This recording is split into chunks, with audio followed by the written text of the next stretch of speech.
Good morning বন্ধুরা, তোমরা সবাই কেমন আছো? আমার চ্যানেল ঘরে ও বাইরে রত্নায় আমি পিউ চলে এসেছি। দেখো, প্রত্যেক দিনের মতন সারাদিনে ব্লগ নিয়ে পেটুরামকে স্কুল পাঠিয়েছি। স্কুল পাঠিয়ে এদিকে দেখো সকাল সকাল একটুখানি কলার পাতা কাটবো। একটুখানি কলার পাতাটা কেটে নিচ্ছি, বেশ সুন্দর আছে, পরিষ্কার। তো মনে হলো এই সময়টাই ঠিক আছে। পাশের বাড়ির একটা জায়গাতে অনেক কলা গাছ হচ্ছে, ওখান থেকে কেটে নিলাম।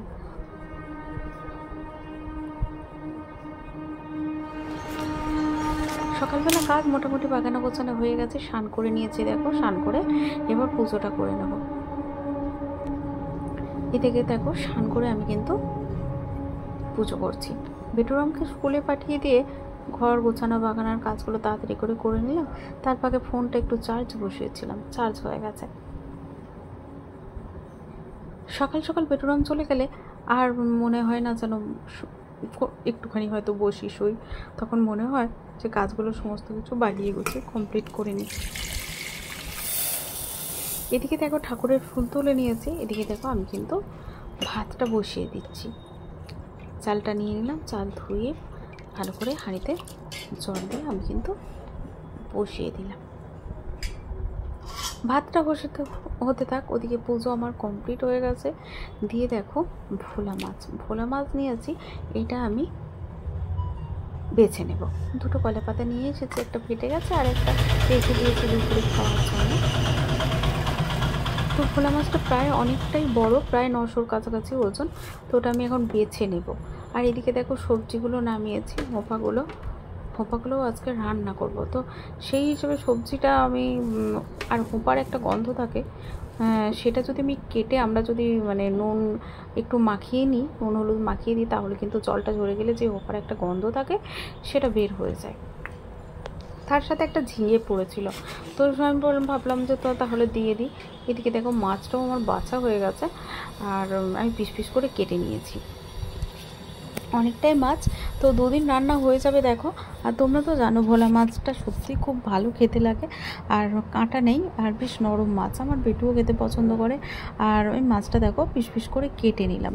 তো ভালো করে দেখো মাছের তেলটাও ডিমটাও অনেকটা বের হয়েছে। মাছটা ধোয়া হয়ে গেছে। এদিকে দেখো হোপাটা কেটে আমি কিন্তু নুন মাখিয়ে রেডি করে দিয়েছি। এদিকে দেখো পোস্ত ভিজাতে দিয়েছি, আর সাথে শুকনো লঙ্কা। যেহেতু হোপাটা আজকে পোস্ত বানাবো, তাও আজকে বানাবো কীভাবে বলো তো?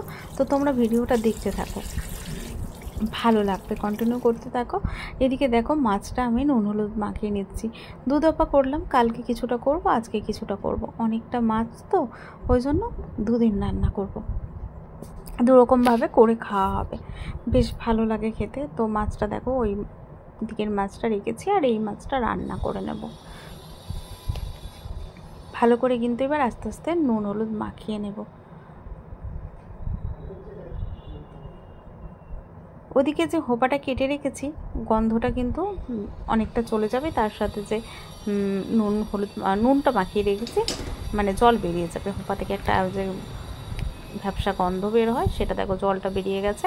তারপর আমি তেলের মধ্যে ভাজতে থাকবো। আমি আজকে এটা জল ছাড়া পোস্ত বানাবো, হোপা আলু পেঁয়াজ পোস্ত বানাবো, জল ছাড়া, জল দেব না। ভাজা ভাজা যে পোস্ত হয় সেটাই আজকে বানাবো। এদিকে দেখো ভাতটা কিন্তু অনেকটাই হয়ে গেছে। ভাতটা নামিয়ে দিয়ে একদিকে পোস্তটা দেখো হচ্ছে, হোপাটা ভেজে নিয়েছি, কতটা কমে গেছে দেখো। তারপর আমি কিন্তু পেঁয়াজ দিয়েছি, এখনও কিন্তু আলু দিইনি। এবার হোপা পেঁয়াজটাও ভালো করে ভেজে নিচ্ছি। এদিকে দেখো মাছ ভাজবো, তেলের মধ্যে লবণ দিয়ে দিলাম, যাতে মাছগুলো কড়াইয়ের মধ্যে গায়ে লেগে না যায়। ভালো করে তেলটা গরম করে নিলাম। এদিকে দেখো ঝিরঝির করে আলু ভাজার মতো কেটে নিয়েছিলাম আলুগুলো, পোস্তের আলু। আর আজকে তো জল ছাড়া আমি পোস্ত বানাবো, আর এই ঝরা ভাজা পোস্তটা খেতে আমার বেটু আমরা সবাই খুব পছন্দ করি। একদিকে মাছগুলো ভাজছি, আর একদিকে দেখো হোপা পেঁয়াজটা ভাজা হয়ে যাওয়ার পর আমি কিন্তু আলুটা দিচ্ছি। আলুটাকেও কিন্তু ঢাকা দিয়ে দিয়ে ভাজবো। আর এদিকে দেখো মাছগুলোও আমি একে একে ভেজে নিচ্ছি। দেখো কি সুন্দর মাছগুলো ভাজা যাচ্ছে। তো সকালে কাজকর্মের পর রান্নাবান্না তো থাকেই, আর তো প্রত্যেক দিন কী রান্না করব সেরকম একটা ব্যাপার থাকে। তো আজকে ভাবলাম প্রত্যেক দিনই তো ডাল হচ্ছে, নাই বিউলির ডাল, নাই মুগের ডাল, নাই মুসুরির ডাল, প্রত্যেক দিন হচ্ছে। তো আজকে আমি কোনো ডাল বানাবো না, একদম ভাজা ভাজা পোস্ত বানাবো। আর এই যে ভোলা মাছটা দেখছো, ভোলা মাছটা আজকে তেল ঝাল বানাবো। তেল ঝাল খেতে কিন্তু ভাতে মাখিয়ে পোস্তের সাথে দারুণ সুন্দর খেতে লাগে, তাই না? আর ভোলা মাছ তো সত্যি খুবই খেতে সুন্দর, কোনো কথা হবে না। দেখতে হবে ভালো করে তেল ঝালটা চাপিয়ে নিই। মাছ তো আমার এক এক করে ভাজা হয়ে গেল। কালো জিরে কাঁচা লঙ্কা ফোড়ন দিয়ে একটা বেশ বড় টমেটো কিন্তু আমি কেটে দিয়ে দিলাম। এই টমেটো কিন্তু ভালো করে ভাজতে থাকতে দিয়ে দেখো মাছটা আমার ভাজা হয়ে গেছে। এদিকে দেখো মশলাটা কিন্তু আমি রেডি করে রেখেছি। আর দেখো পোস্তের যে আলু, হোপা আর পেঁয়াজটা কি সুন্দর লাল করে ভাজা হয়েছে, আর দেখো তার সাথে সিদ্ধ হয়ে গেছে। এরপর পোস্তটা দিয়ে নাড়াচাড়া করতে হবে, ধিমে আঁচে পোস্তটাকে বানাতে হবে, তাহলে পোস্তটা এত সুন্দর খেতে হয় মানে কি বলবো। তো ভালো করে দেখো আমি টমেটোটা ভেজে নিলাম, দিয়ে মশলা দিয়ে দিলাম, আদা, পেঁয়াজ, রসুন, জিরে সমস্ত কিছু মিক্সিতে ঘুরিয়ে নিয়েছি ভালো করে। তারপর ওই যে টমেটো, কালো জিরে, কাঁচা লঙ্কা ভেজে মশলাটাকে দিয়ে দিলাম। এবার বেশ ভালোভাবে কিন্তু কষাতে থাকবো, অনেকক্ষণ ধরে মশলাটা কষাতে থাকবো। মশলাটা দেখো একদম ফুটে তেলটা উপরে উঠে গেছে। এবার এক এক করে মাছগুলো দিয়ে দেবো। তো ভোলা মাছের তেল ঝাল আর আজকে পোস্ত, আজকে এটুকুই বানাবো। তো এক এক করে জানো সকালবেলা কাজ করে নিজে হাতে মাছ বেছে তরকারি কেটে, হ্যাঁ সবটা হয়তো তোমাদের সাথে শেয়ার করতে পারি না, যেহেতু ভিডিও তো আমাকে করে দেওয়ার মতন কেউ থাকে না, আমি তো একাই সমস্ত কিছু করি। আর স্ট্যান্ড রেখে রেখে সবসময় হতে চায় না, ছোটো রুম, সেইভাবে সবটা আমি ঠিকঠাক পারি না। ওই যে বললাম সকালবেলা কলা পাতাটা কেটে এনেছিলাম। যাই হোক, আমার বেটুকে সাজিয়ে দিলে খেতে খুব পছন্দ করে জানো তো। আর সত্যি কথা বলতে ভালোভাবে খাবার সাজিয়ে দিলে খেতে কে না পছন্দ করে, বিশেষ করে যদি কলা পাতায় হয়, শাল পাতায় হয়, সত্যিই খুব সুন্দর লাগে। আমার তো গরম গরম ভাত কলা পাতায় খেতে বেশ ভালো লাগে। দেখো ভাতটা ধোঁয়া উঠছে, গরম আছে, গরম গরম রান্না, হ্যাঁ ভাত, আর এখানে ডাল আজকে লাগবে না, কি বলো?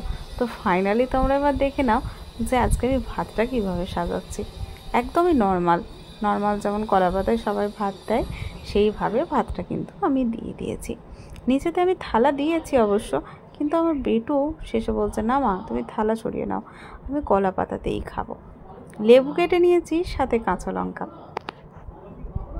একটু পেঁয়াজও নিয়ে নিয়েছি, যেহেতু ওই যে একটু ভালো লাগবে পোস্ত মাখিয়ে মাছের মশলা মাখিয়ে যখন খাবো, একটু কাঁচা পেঁয়াজ থাকলে ব্যাপারটা জমে ক্ষীর হয়ে যাবে।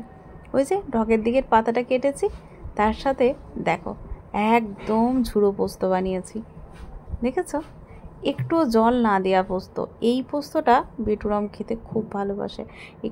কোথা থেকে শিখেছে জানো? ওর দিদুন এই পোস্তটা বানায়, তার সাথে এই যে ভোলা মাছের তেল ঝাল, এক ঘর জমে ক্ষীর না।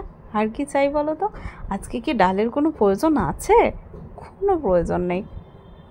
মাছটাও দুর্দান্ত হয়েছে, তার সাথে পোস্তটাও দেখো একদম কমপ্লিট।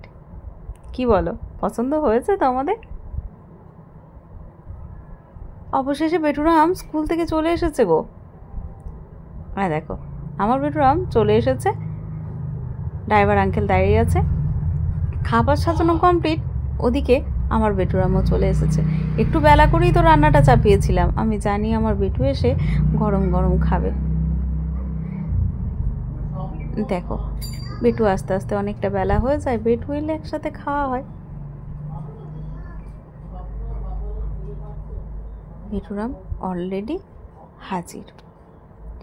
তো চলো আমার বেটুরামকে এবার রেডি করে চলে এসেছি, দেখো খেতে বসতে। ওর পাপাও বাড়িতে আছে, সবাই গরম গরম খাবার। তো আমার বেটুরাম বলে ও মা তুমি থালাটা সরিয়ে নাও। আমি কিন্তু থালাটা সরিয়ে নিয়েছি, তারপরও দিব্যি মহানন্দে ভাত খেয়েছে। তো সকাল থেকে যা কিছু হলো তোমাদের সাথে অল্প অল্প করে শেয়ার করলাম। কীরকম লাগলো অবশ্যই আমাকে একটু কমেন্টে জানিও, ভালো লাগলে লাইক কমেন্ট শেয়ার করে দিও। ভিডিওটা কিন্তু জানাতে ভুলো না আজকের এই রান্নাগুলো তোমাদের কীরকম লাগলো। আর কি ডাল দরকার ছিল? শেষ পাতে আম তো কাটা হয়েইছে। আজকের জন্য ভিডিওটা এইটুকুই।